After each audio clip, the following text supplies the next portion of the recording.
Okay. Dr. Tanveer, can you hear us? Okay. Yes. How are you doing? Welcome. Sorry, I was got tied up in the other hall, but I'll go ahead and start my talk here. So thank you very much for the invitation, Naman. Thank you. I talked about tips and tricks for left main bifurcation PCI. I have no disclosures. So when you look at an angiogram for bifurcation PCI,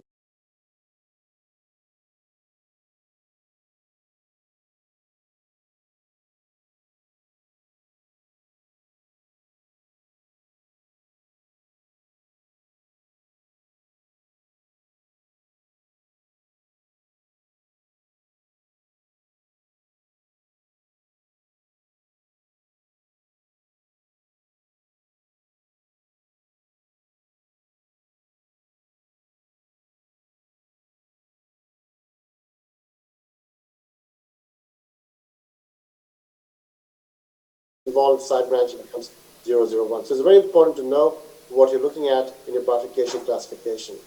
The other thing is to define lesion complexity. Remember, the side branch is the driver of your lesion complexity.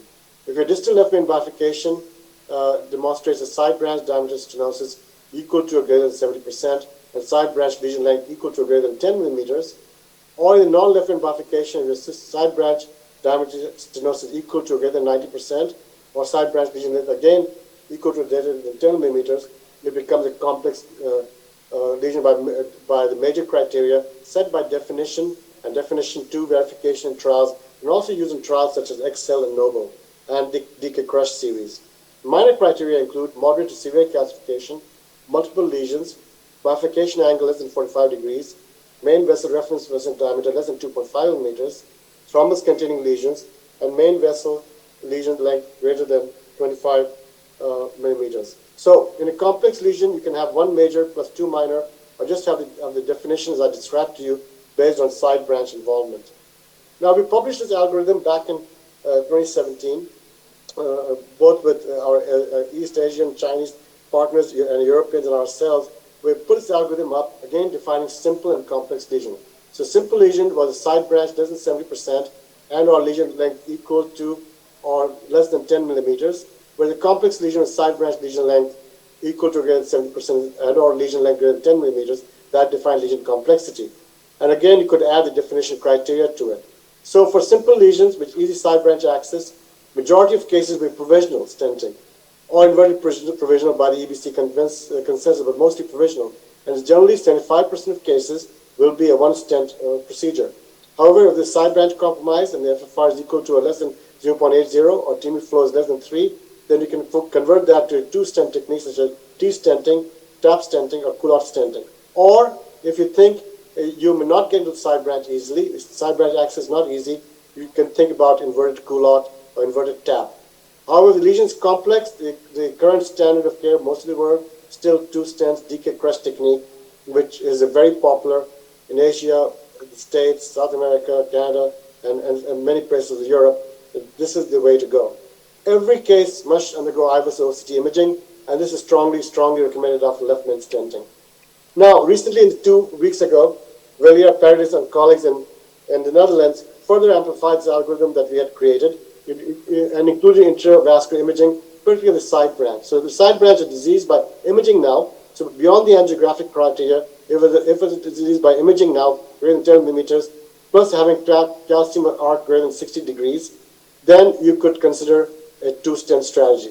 But if there's no side branch involvement, again, you do a single crossover stenting. And again, if there is by imaging failure of the side branch, as a side branch medial dissection, or side branch MLA less than 4.0, or side branch FFR greater than less than 0.80, or IFR less than 0.89, it escalates to two-stent strategy. So beyond the algorithm we had created and had published, we had now offered intravascular imaging to assess the side branch beyond angiography in your clinical decision making. Now, techniques and key elements, both main branch, side branch must be wired. The stent is always sized to distal reference diameter. Pot is essential, and imaging in all cases for stent optimization.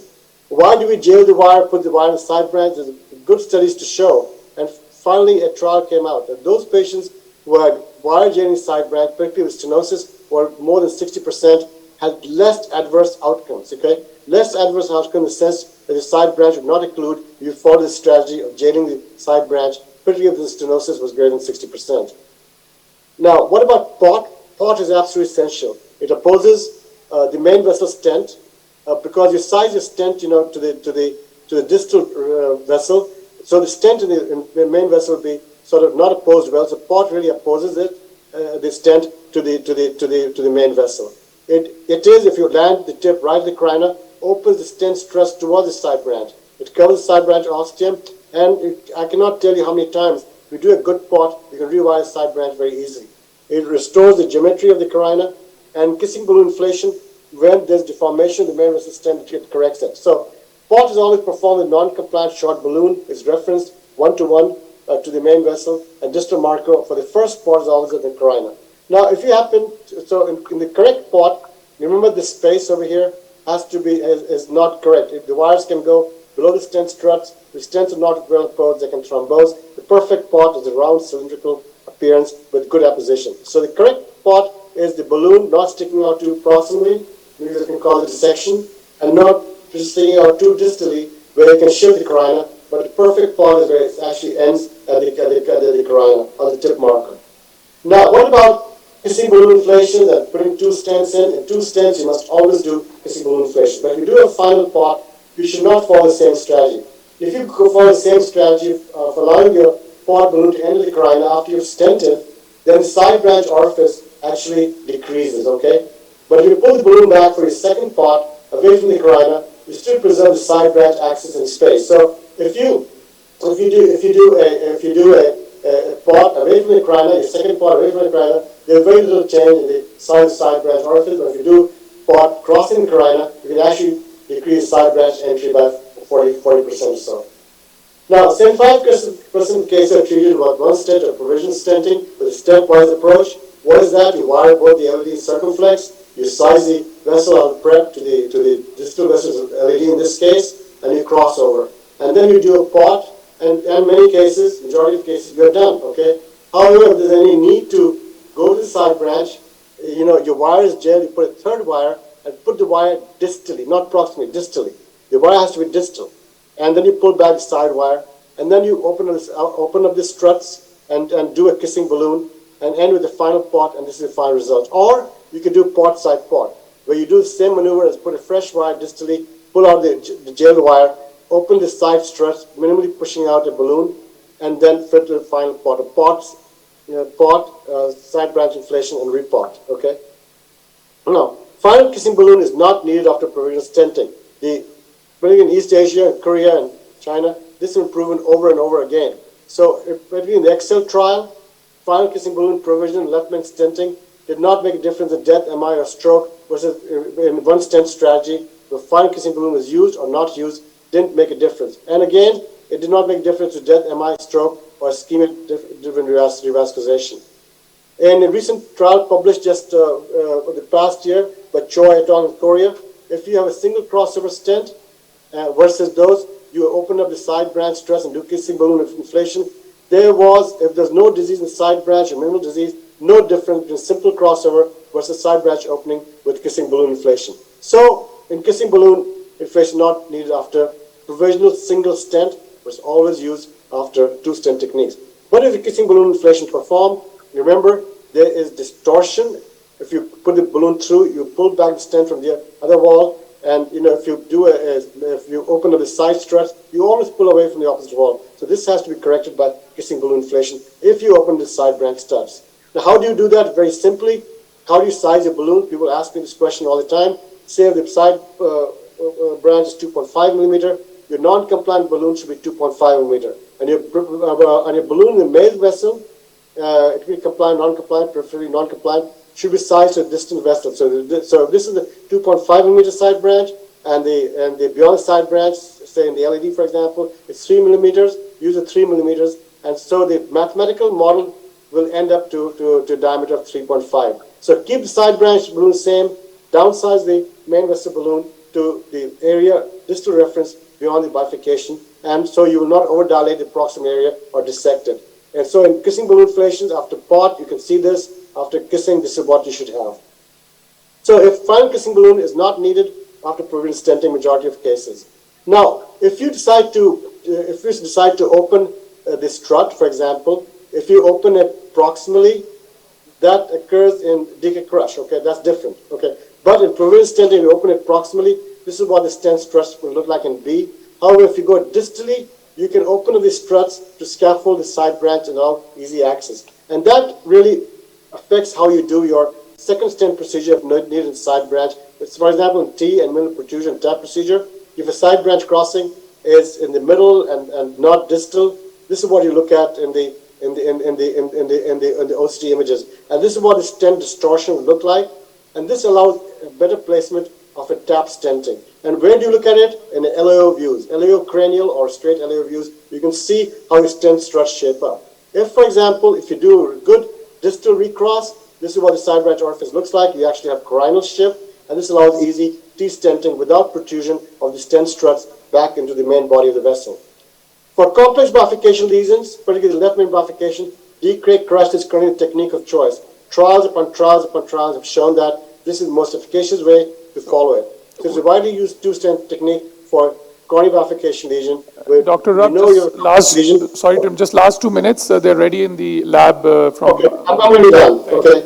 So certain tricks about this is that when you do the side branch stent, you can bring the balloon back and really dilate it, so known as proximal stent optimization, to really open up the cells in the side branch. And then, for example, when you crush, you should crush completely. To use this, for example, if you stented side branch, you take it 3.5 by 12, you can see there's a gap between the stent struts, and you need a larger balloon, like a 4 to really crush the stent properly. Finally, the steps of decay crush are, short protrusion side branch stent, proximal stent, number 2, proximal stent optimization or pulling back the balloon crush with a larger balloon, rewire from the proximal cell, that's only for decay crush, and then after rewire, you do the first kiss, then you stent the main vessel, and you pot it, then rewire again with proximal middle cells, alternate high pressure infiltration, and finally, in the final pot. Now, remember, IVUS is very important in Asian models. The IVUS determination was very important. You must do that in all left mains. Proximal left main is 8, at the rhino 7, at the point of confluence, LAD ostium 6, and left circle ostium 5. These are minimal stent areas that we must achieve. After the Excel trial, we felt that the criteria, particularly in the West, for the confluence of the proximal left main, MSF of approximately 10, and the LAD ostium and MSF 7, and left circle ostium 6.